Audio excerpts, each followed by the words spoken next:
ನಮಸ್ಕಾರ ಡಿಜಿಟಲ್ ಕನ್ನಡಿಗ ಫ್ಯಾಮಿಲಿ, ಹೇಗಿದ್ದೀರಾ ಎಲ್ಲರೂ? ಇಷ್ಟು ದಿನ ಬಿಸಿಲ ಬೇಗೆಗೆ ಬೆಂದು ಹೋಗಿದ್ದ ನಮಗೆ ಈಗ ವರುಣದೇವ ತಂಪೆರಿಯೋಕೆ ರೆಡಿಯಾಗಿದ್ದಾನೆ. ಆದರೆ ಈ ಸಲ ಬರ್ತಿರೋದು ಬರೀ ಮಳೆಯಲ್ಲ, ಇದರ ಜೊತೆ ಬಿರುಗಾಳಿ, ಸಿಡಿಲು, ಆಲಿಕಲ್ಲು ಕೂಡ ಇರುತ್ತೆ ಅಂತ ಹವಾಮಾನ ಇಲಾಖೆ ಎಚ್ಚರಿಕೆ ಕೊಟ್ಟಿದೆ. ಈ ವಾರದ ಮಳೆ ಪರಿಸ್ಥಿತಿ ಹೇಗಿರುತ್ತೆ, ಯಾವ್ಯಾವ ಜಿಲ್ಲೆಯವರು ಎಚ್ಚರಿಕೆಯಿಂದ ಇರಬೇಕು, ಹಾಗೆ ಎಲ್ಲರೂ ಕಾಯ್ತಿರೋ ಆ ಮುಂಗಾರು ಮಳೆ ಯಾವಾಗ ಬರುತ್ತೆ ಅನ್ನೋ ಕಂಪ್ಲೀಟ್ ಮಾಹಿತಿಯನ್ನ ಇವತ್ತಿನ ಈ ವಿಡಿಯೋದಲ್ಲಿ ಡೀಟೇಲ್ ಆಗಿ ಹೇಳ್ತೀನಿ. ಸ್ಕಿಪ್ ಮಾಡದೆ ಕೊನೆವರೆಗೂ ನೋಡಿ. ನಮ್ಮ ಚಾನೆಲ್ಗೆ ಇನ್ನೂ ಸಬ್ಸ್ಕ್ರೈಬ್ ಆಗಿಲ್ಲ ಅಂದರೆ ಈ ಕೂಡಲೇ ಸಬ್ಸ್ಕ್ರೈಬ್ ಮಾಡ್ಕೊಳ್ಳಿ. ಬನ್ನಿ ವಿಡಿಯೋ ಶುರು ಮಾಡೋಣ.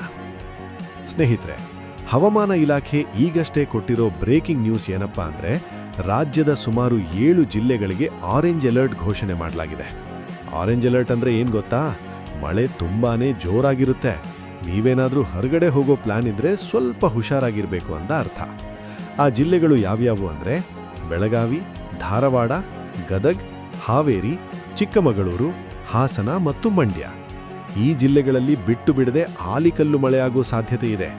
ಅಷ್ಟೇ ಅಲ್ಲ, ಗಂಟೆಗೆ ಸುಮಾರು 40ರಿಂದ 50 ಕಿಲೋಮೀಟರ್ ವೇಗದಲ್ಲಿ ಭಯಂಕರವಾಗಿ ಗಾಳಿ ಬೀಸುತ್ತೆ. ಯೋಚನೆ ಮಾಡಿ, ಅಷ್ಟು ಸ್ಪೀಡಲ್ಲಿ ಗಾಳಿ ಬಂದರೆ ರಸ್ತೆ ಬದಿಯ ಮರಗಳು, ಎಲೆಕ್ಟ್ರಿಕ್ ಕಂಬಗಳು ಬೀಳೋ ಚಾನ್ಸಸ್ ಜಾಸ್ತಿ ಇರುತ್ತೆ. ಸೊ ಈ ಜಿಲ್ಲೆಯ ಜನರೇ ದಯವಿಟ್ಟು ಅಲರ್ಟ್ ಆಗಿರಿ. ಇನ್ನು ಕೇವಲ ಆರೆಂಜ್ ಅಲರ್ಟ್ ಮಾತ್ರವಲ್ಲ, ರಾಜ್ಯದ ದಕ್ಷಿಣ ಒಳನಾಡಿನ ಕೆಲವು ಜಿಲ್ಲೆಗಳಿಗೆ ಯೆಲ್ಲೋ ಅಲರ್ಟ್ ಕೂಡ ಕೊಡಲಾಗಿದೆ. ಕೊಡಗು, ಮೈಸೂರು, ಮಂಡ್ಯ ಮತ್ತು ರಾಮನಗರ ಜಿಲ್ಲೆಗಳಲ್ಲಿ ಸತತವಾಗಿ ಗುಡುಗು ಸಿಡಿಲಿನಿಂದ ಕೂಡಿದ ಮಳೆಯಾಗಲಿದೆ. ಇಷ್ಟೊಂದು ಮಳೆ ಅಬ್ಬರಿಸೋಕೆ ಅಸಲಿ ಕಾರಣ ಏನ್ ಗೊತ್ತಾ?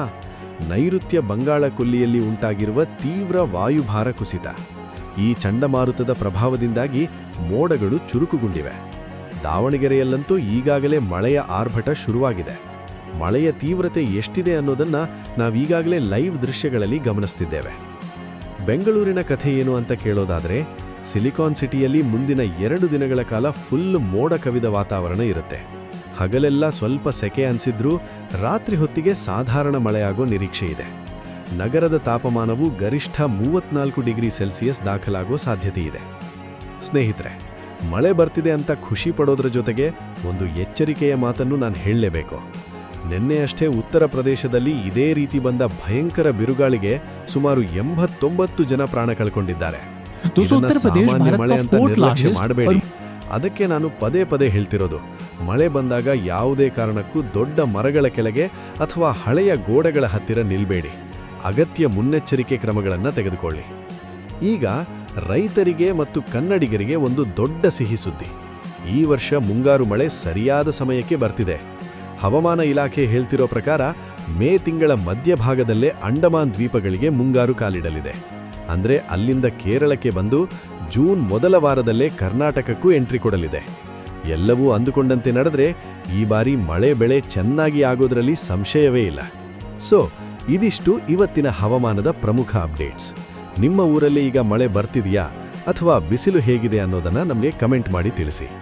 ಈ ಮಾಹಿತಿ ನಿಮ್ಮ ಫ್ರೆಂಡ್ಸ್ ಮತ್ತು ಫ್ಯಾಮಿಲಿಗೆ ಶೇರ್ ಮಾಡಿ, ಯಾಕಂದ್ರೆ ಅವರಿಗೂ ಮಳೆಯ ಬಗ್ಗೆ ಎಚ್ಚರಿಕೆ ಸಿಗಲಿ. ವಿಡಿಯೋ ಇಷ್ಟ ಆಗಿದ್ರೆ ಲೈಕ್ ಮಾಡಿ. ಇನ್ನು ಹೆಚ್ಚಿನ ಕ್ಷಣದ ಮಾಹಿತಿಗಾಗಿ ನಮ್ಮ ಚಾನೆಲ್ ಡಿಜಿಟಲ್ ಕನ್ನಡಿಗಾಗೆ ಸಬ್ಸ್ಕ್ರೈಬ್ ಆಗೋದನ್ನ ಮರಿಬೇಡಿ. ಮತ್ತೆ ಸಿಗೋಣ ಮುಂದಿನ ವಿಡಿಯೋದಲ್ಲಿ. ಅಲ್ಲಿಯವರೆಗೂ ಟೇಕ್ ಕೇರ್. ಧನ್ಯವಾದಗಳು.